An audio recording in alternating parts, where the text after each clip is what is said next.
Il dit, je me réjouis maintenant dans mes souffrances pour vous. Et ceux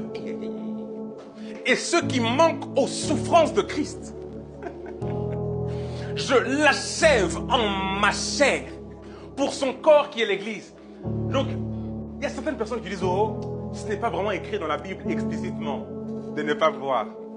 Ce n'est pas vraiment écrit explicitement parce que il y a certaines choses qu'on fait dans cette vie contemporaine qui ne sont pas écrites sur les Écritures.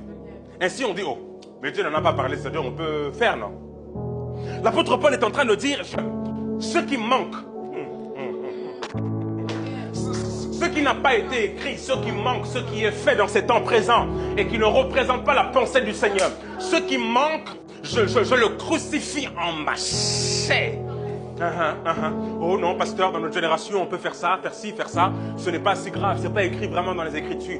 Ce qui manque aux souffrances de Christ, je l'achève en ma chair. Cette chose ne m'approche pas de Dieu, alors elle ne m'est pas utile. Non, non, non, ce temps ne m'approche pas de Dieu, alors ce n'est pas utile pour moi. Ce n'est pas utile pour moi.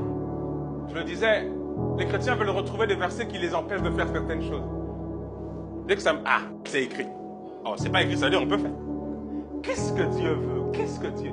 Il dit, ne vous conformez pas au siècle présent, mais soyez transformés par le renouvellement de l'intelligence, afin de comprendre ce qui est agréable, bon et parfait. C'est vraiment très important.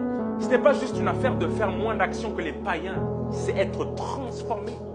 L'évangile ne nous rend pas moralement corrects. L'évangile ne nous rend pas gentils.